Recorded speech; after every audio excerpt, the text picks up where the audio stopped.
प्रिय विद्यार्थियों, आप सभी का हमारे इस चैनल पर हार्दिक स्वागत, अभिनंदन। आज से ही अपन रेगुलर क्लासेस अपनी स्टार्ट करने वाले हैं, तो तैयार हो जाइएगा।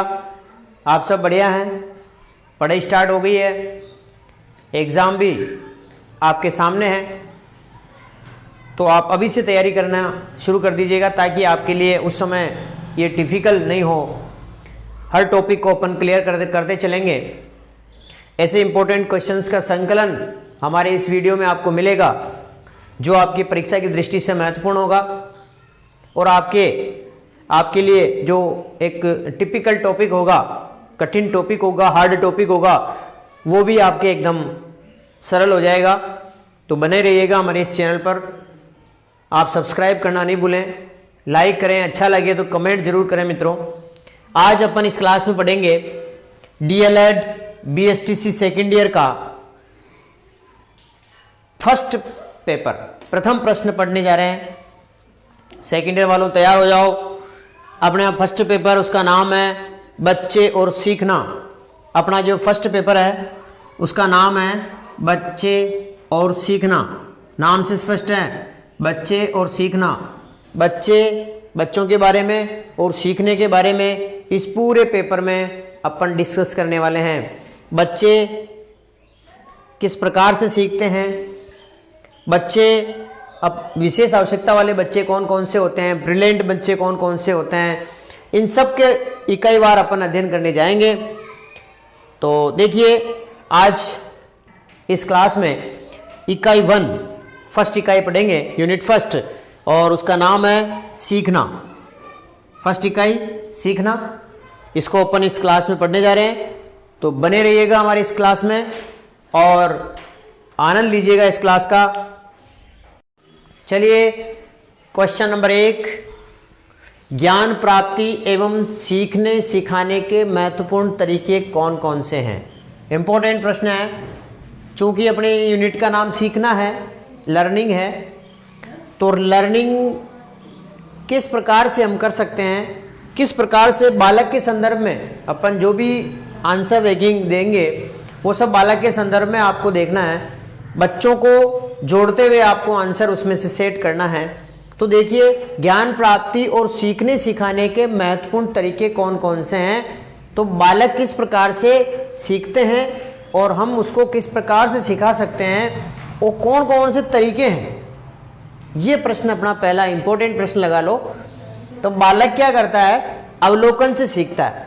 बालक देख करके सीखता है। किसी चीज को उसको सीखना है तो वो पहले अवलोकन करेगा उसका और फिर उसको सीख पाएगा। पहला तरीका अवलोकन से सीखता है बालक। दूसरा तर्क करता है। बालक ये देखता है कि ये उसमें तर्क वितर्क करता है और सोच समझ करके उसको अपने मस्तिष्क में एक्सेप्ट करता है, चिंतन करता है ना। अवलोकन भी करता है, तर्क करता है, चिंतन करता है, मेडिटेशन करता है, प्रयोग करता है, एक्सपेरिमेंट करता है। माना कि उसे कोई जैसे कोई थॉट उसको पसंद आ गया तो उसका वो एक्सपेरिमेंट करेगा। फिर वो बातचीत से भी सीखेगा, संवाद करके भी सीखता है बालक। परिवेश में भाग लेता है, जैसे उसको कबड्डी का खेल खेलना है तो वो परिवेश में बालक जो खेलते हैं उनके साथ उसको खेलना होगा, प्रयोग करना होगा, परिवेश में भाग लेना होगा। अभिव्यक्ति के तरीके खोजना, बालक क्या करेगा, फिर अपनी बात को अपना जो कुछ उसने सोचा है उसको अभिव्यक्त करने के वो तरीके सोचेगा, वो तरीके खोजेगा और अनुभव करेगा। एक्सपीरियंस, बालक को अनुभव कर, जैसे प्रकृति के बारे में, पर्यावरण के बारे में हम यदि किसी बालक को पढ़ाने जा रहे हैं तो हम क्या करेंगे, उसको किसी जंगल में ले जा करके या किसी प्राकृतिक वातावरण में, गार्डन में ले जा करके यदि हम समझाएंगे कि ये फूल है, इसमें इस तरीके से ये होता है, ये फल है, ये तना है, ये पत्ती है, तो वो बालक क्या करेगा, जल्दी सीख पाएगा। तो ये सब आदि सीखने सिखाने के महत्वपूर्ण तरीके हैं। तो सीखना और सीखने के महत्वपूर्ण तरीके, तो महत्वपूर्ण तरीके अवलोकन करना, तर्क करना, चिंतन करना, प्रयोग करना, बातचीत से सीखता है, संवाद से संवाद करना, परिवेश में भाग लेना, अभिव्यक्ति के तरीके खोजना और अनुभव करना आदि सीखने सिखाने के महत्वपूर्ण तरीके हैं। नोट कर लेना। याद कर लेना अच्छे से, क्वेश्चन महत्वपूर्ण है क्योंकि सीखना अपना जो पहली यूनिट है उस सीखने के तरीके, पहला प्रश्न बन सकता है सीखना क्या होता है, सीखने के तरीके कौन कौन से हैं, सीखने को प्रभावित करने वाले कारक कौन कौन से हैं। इससे बढ़कर प्रश्न, इससे आगे बढ़कर प्रश्न नहीं आएगा, यही इनमें से ही प्रश्न आएगा घूम फिर के। तो आप इनको अच्छी तरीके से याद कर लें। पिछले सालों में मैंने देखा है जो भी मैंने इंपॉर्टेंट क्वेश्चन बताए हैं उनमें से ही आए हैं, चाहे इस प्रश्न को थोड़ा सा वो घुमा दे लेकिन उसका जो मेन आंसर है वो यही होगा। तो याद रखें बच्चों को सीखने सिखाने के तरीके यही हैं। इनको आप और चाहे निबंधात्मक बनाओ तो निबंधात्मक में आप इसमें कुछ और लिख सकते हो। चलिए क्वेश्चन नंबर 2, सीखने से क्या तात्पर्य है। लर्निंग का क्या मतलब है, सीखने का मतलब क्या है। तो सीखने से क्या होता है, बालक के व्यवहार में परिवर्तन आता है। सीखना वही माना जाता है जो बालक उसके कुछ बिहेवियर में, उसके व्यवहार में वो परिवर्तन करके लाता है, परिवर्तन लाता है, उसमें नई समझ डेवलप होती है। तो अपन ऐसे पढ़ते हैं, सीखना व्यवहार के परिणाम स्वरूप, व्यवहार के परिणाम स्वरूप व्यवहार में कोई न कोई परिवर्तन करना होता है, परिवर्तन होगा तभी वो सीखना कहलाएगा। सीखना नई समझ, नई समझ बालक ने सीख लिया। जैसे अपन किसी विज्ञान के पाठ को पढ़ा रहे हैं, बालक को बता रहे हैं कि ऑक्सीजन हमें पौधे देते हैं, हमारी प्राणवायु है, तो बालक में क्या हो गई, एक नई समझ डेवलप हो गई, एक नई समझ, नया ज्ञान, व्यवहार, नया ज्ञान बालक में पैदा हो गया कि ये पेड़ पौधों से हमें ऑक्सीजन मिलती है जो कि हमारी प्राणवायु है। व्यवहार, कौशल, मूल्य, दृष्टिकोण और प्राथमिकताएं प्राप्त करने की प्रक्रियाएं हैं। तो आप लिख लीजिएगा, सीखना एक नई समझ, नई समझ को प्राप्त करने की प्रक्रिया है। सीखना एक ज्ञान को प्राप्त करने की प्रक्रिया है। सीखना व्यवहार को प्राप्त करने की समस्या है, कौशल को प्राप्त करने की प्रक्रिया है, मूल्य को प्राप्त करने की प्रक्रिया है, दृष्टिकोण होता है, किसी भी चीज़ के बारे में थॉट बन जाता है। ये प्राथमिकताएं प्राप्त करने की प्रक्रियाएं सीखना कहलाती है। तो आप अच्छे से याद कर लें, क्योंकि इस यूनिट का नाम सीखना है। तो सीखना किसे कहते हैं, लर्निंग क्या होता है, ये तो कम से कम हमें आना ही चाहिए। तो आप नोट कर लेना, सीखना से क्या मतलब है, इंपॉर्टेंट प्रश्न है। आगे तीसरा क्वेश्चन आता है, ज्ञान से क्या तात्पर्य है, अभिप्राय है। ये तो लर्निंग है, ये नॉलेज है ना, ये नॉलेज है, ये ज्ञान है, ये इसको नॉलेज कहते हैं, नॉलेज। तो ज्ञान शब्द ज्ञ धातु से बना है, ज्ञान शब्द ज्ञ धातु से बना है जिसका अर्थ है जानना। ज्ञ मतलब जानना, सर्वज्ञ है ना, ज्ञ सब कुछ जानने वाला, सर्वज्ञ। यानी कि किसी वस्तु के स्वरूप का, अर्थात जैसा वह है उसे वैसे ही जानना, अनुभव और बोध होना उस वस्तु का ज्ञान कहलाता है। यानी कि किसी वस्तु के बारे में जानना ज्ञान है, किसी वस्तु के बारे में जानना, किसी वस्तु के बारे में अनुभव से, बोध से उसे ज्ञान प्राप्त करना, उस चीज़ को जानना ही ज्ञान कहलाता है, नॉलेज कहलाता है। तो आपको इस ज्ञान की परिभाषा भी अच्छी तरीके से समझ लेनी है। चौथा क्वेश्चन, इसको लगा लीजिए वेरी वेरी इंपॉर्टेंट। ये बहुत महत्वपूर्ण प्रश्न है, बहुत बार एग्जाम में आया हुआ है और आपके अगली परीक्षा में भी यही प्रश्न आने वाला है, ये समझ लीजिएगा, क्योंकि ये प्रश्न अति महत्वपूर्ण प्रश्न है। बच्चे के सीखने को प्रभावित करने वाले कारक कौन कौन से हैं। हमने सीखा कि सीखना क्या होता है, बालक किस प्रकार से सीखता है, कौन कौन से तरीके हैं सीखने के। अब बालक को क्या जो सीखना है, लर्निंग है, वो किस प्रकार से प्रभावित होता है, किस प्रकार से बालक सीखने में समर्थ होता है और असमर्थ होता है, एक्टिव होता है, डीएक्टिव होता है, किस प्रकार से होता है, ये अपन इस प्रश्न के उत्तर में लिखेंगे कि बालक को किस प्रकार से प्रभावित करने वाले कारक हैं जो सीखने में अड़चन पैदा करते हैं या उसे सीखना द्रुत गति से आता है। वो कारक कौन कौन से हैं? तो वो कारक नंबर 1 आयु और परिपक्वता। आयु और परिपक्व, एज फैक्टर भी काम करता है और उसकी मैच्योरिटी भी काम करती है। बालक एज के अनुसार परिपक्व होता जाता है। यदि हम 3 साल के बच्चे को 5 साल के बच्चे को जिसको इंग्लिश भी नहीं आती, ABCD भी नहीं आती, हम उसको किताब पढ़ना सिखाएंगे तो बालक नहीं सीख पाएगा। पहले उसको ABCD सिखाना पड़ेगा, मात्रा ज्ञान देना पड़ेगा, कॉन्सोनेंट और वोवल्स के बारे में बताना पड़ेगा। धीरे धीरे वो फिर वो सीख पाएगा। तो बालक आयु के अनुसार सीखता है, बालक उसकी परिपक्वता के अनुसार सीखता है। तो सीखना प्रभावित करता है आयु को।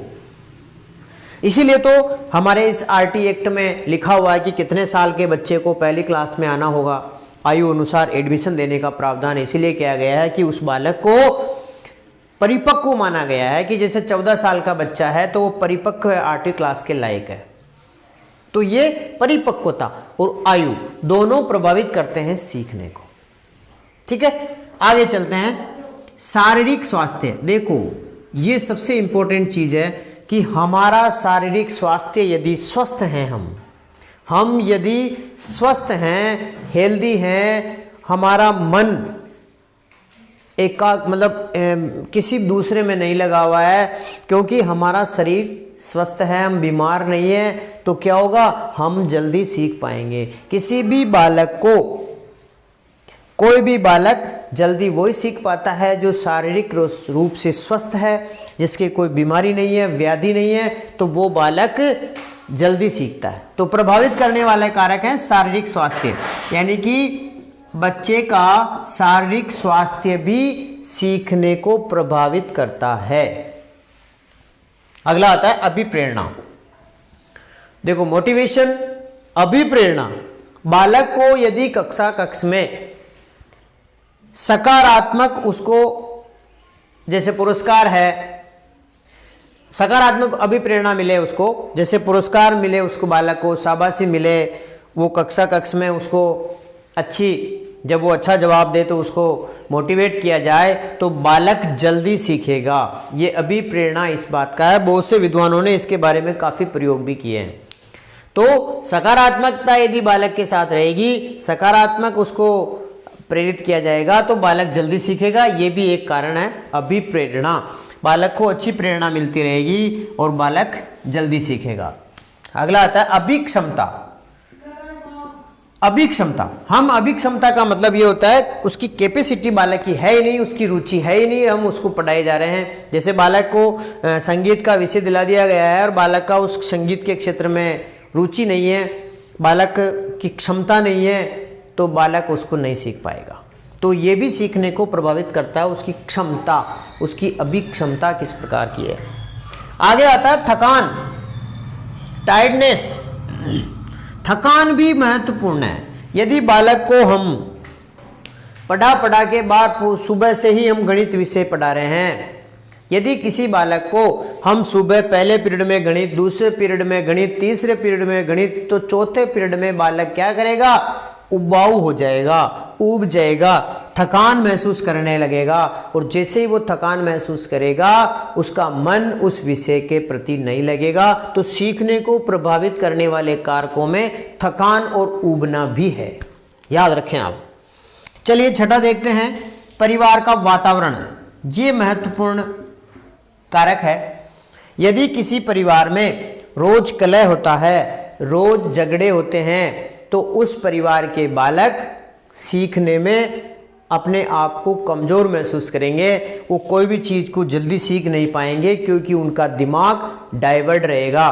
तो सीखने के लिए प्रभावित कारक में परिवार का वातावरण भी महत्वपूर्ण रखता है, महत्वपूर्ण कारक है। यदि परिवार का वातावरण स्वस्थ है, परिवार में इस प्रकार के व्यक्ति निवास करते हैं जो बच्चे को मोटिवेट करते हैं, अभिप्रेरित करते हैं और उसको प्रेरणा देते रहते हैं आगे बढ़ने की, तो बालक जल्दी सीखेगा और जल्दी आगे बढ़ने की कोशिश करेगा। चलिए आगे देखते हैं विषय वस्तु। सब्जेक्ट का फर्क भी पड़ता है।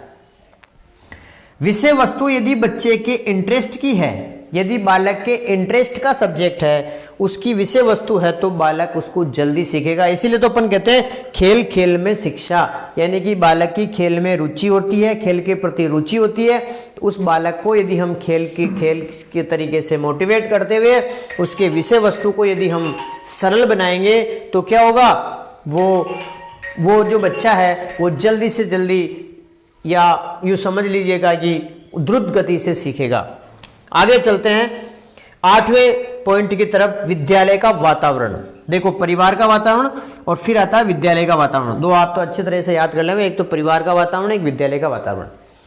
तो विद्यालय का जो वातावरण है, स्कूल का एनवायरनमेंट है। जैसे स्कूल के एनवायरनमेंट को अपन देखें तो स्कूल में हवादार कमरे, रोशनीदार, जिसमें रोशनी कंप्लीट, प्रकाश कंप्लीट आ रहा हो, जिसमें अच्छी हरियाली हो, तो बालक क्या करेगा, वहाँ पर जल्दी सीखेगा और उसको उस वातावरण के प्रति मोटिवेशन मिलेगा और बालक सीखने के प्रति ज़्यादा, और क्योंकि वो विद्यालय रोज आएगा, क्योंकि उसे देखने को अलग अलग मिल रहा है, प्रकृति का नज़ारा देखता है बालक, अलग अलग चीज़ें देखता है, खेल भी खिलाया जाता है वहाँ पर, तो वो खेल खिलाना, प्रकृति को देखना, गार्डन होना, हवादार कमरे होना, कमरे का अच्छा बैठने की अच्छी व्यवस्था होना, तो वो, और शिक्षक का अच्छा होना। विद्यालय के वातावरण में हम शिक्षक को भी लेते हैं, क्योंकि शिक्षक भी यदि उन्हें रुचिकर, रुचिपूर्ण जो काम देगा, उसके रुचि के अनुसार पढ़ाएगा, तो बालक द्रुत गति से सीखेगा। आगे चलते हैं विषय वस्तु पर। सॉरी, विषय वस्तु अपन ने पढ़ ली, डबल आ गया, रिपीट हो गया। और ये आता है सीखने की विधि। सीखने की विधि ये भी इंपॉर्टेंट है। यदि बालक को हम उस विधि से समझाएंगे जिसमें बालक रुचि लेता है, तो वो क्या करेगा, बालक सीखेगा, जल्दी सीखेगा। और ये एक प्रभावित करने वाले, तो अब हम 9 प्रभावित करने वाले कारक हमने पढ़े हैं।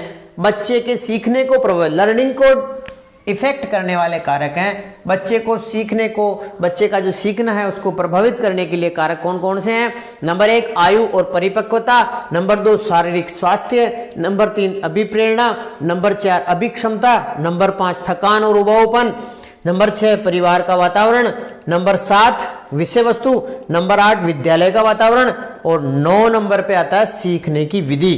तो ये 4 प्रश्न हमने इस क्लास में पढ़े हैं, इंपॉर्टेंट प्रश्न है। मिलते हैं इसी के सेकंड पार्ट में अगली क्लास के अंदर। तब तक बने रहिए, क्योंकि हमारे इस वीडियो के उद्देश्य हैं, ये लंबा नहीं होना चाहिए, उबाऊपन इसमें नहीं होना चाहिए, इसीलिए हम शॉर्ट प्रश्न लेके आते हैं और शॉर्ट वीडियो बनाते हैं। यही हमारे इस चैनल की विशेषता है। तो बने रहिए। अच्छा लगा हो तो कमेंट करिएगा, मित्रों को बोलिएगा कि सब्सक्राइब करें, आप भी सब्सक्राइब करें। आप सबको बहुत बहुत धन्यवाद। Thank you very much.